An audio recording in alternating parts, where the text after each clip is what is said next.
Nicolas Puytebois. C'est récurrent, on s'aperçoit que contre Dijon, contre les mal classés, on a un peu de mal. On a dominé le match, on a beaucoup de possession de ballon, on a beaucoup d'opportunités de but, mais on manque d'efficacité.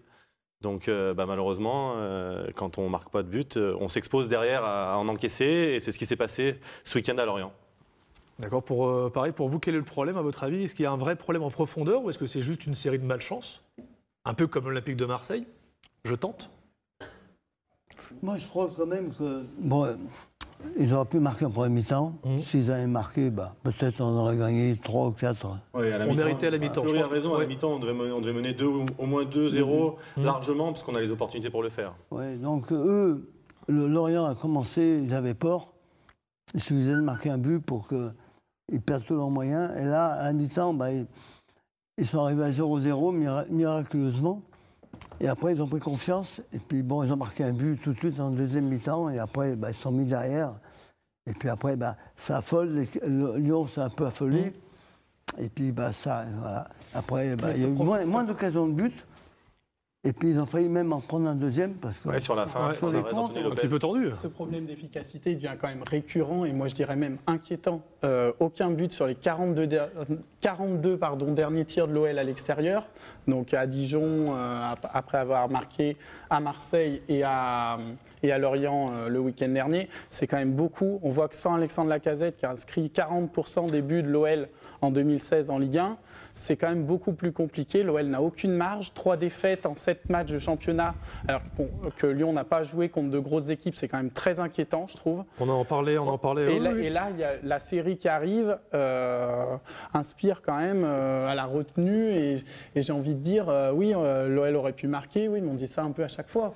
Vous allez me mettre à chaque fois des non, mais là, pour le coup, des gens qui nous cassent le moral. Mais non, mais reconnaître pour l'instant, c'est... Celui qui le remplace, il est pareil? Non, mais alors justement... on est tombé sur un bon gardien. Attends, justement, j'aimerais passer un petit bonjour à Razik, justement, qui nous regarde. Je te fais de gros bisous, je te salue.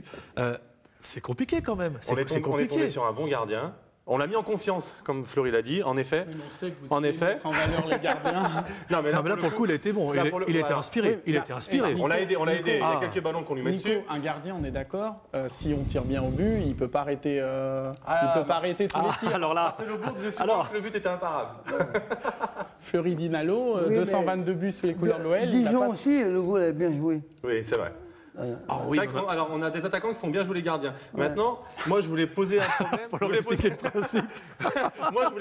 Je voulais poser un point aussi au niveau de la tactique. Pas au niveau de la tactique du 3-5-2, du schéma tactique, au niveau du choix des hommes. Je trouve que Bruno Genesio a choisi de mettre 2 numéros 10, Mathieu Valbuena, Nabil Fekir. Et en définitive, souvent, on jouait en 3-7-0. Les deux revenaient chercher le ballon dans le cœur du jeu pour toucher le ballon, parce que c'est des joueurs, Valbuena et Fekir, qui ont besoin d'avoir le ballon dans les pieds. Il faut de l'espace. Et du coup, on n'avait pas de profondeur, on n'avait pas de point d'ancrage devant avec un avant-centre qui nous fait gagner du terrain et qui nous permet d'avancer. C'est eux les premiers attaquants, c'est eux qui nous font avancer, qui font le bloc. Il y avait Maxwell Cornet, il y avait Kaloulou, il y avait Mateta. On s'est passé de Mateta quand même, qu'on n'a pas pris dans le groupe. On a besoin d'un point d'ancrage. Beaucoup vu, c'est quand même difficile de le lancer. Fleury peut en parler. Il était numéro 10 et il tournait autour d'un attaquant. Et je pense que là, soit avec Fekir, soit avec Valbuena, avec un attaquant de pointe, ça aurait été différent. Là, on aurait gagné en profondeur. Sans avant-centre, sans véritable attaquant. On a joué qu'avec des milieux de terrain offensifs. Ouais, c'est ça.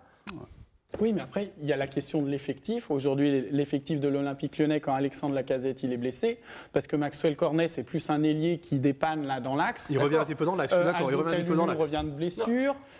Mateta, il vient d'arriver, il est jeune, il a 19 ans, c'est dur de le lancer comme ça. Si on le lance pas contre le dernier du avant que tu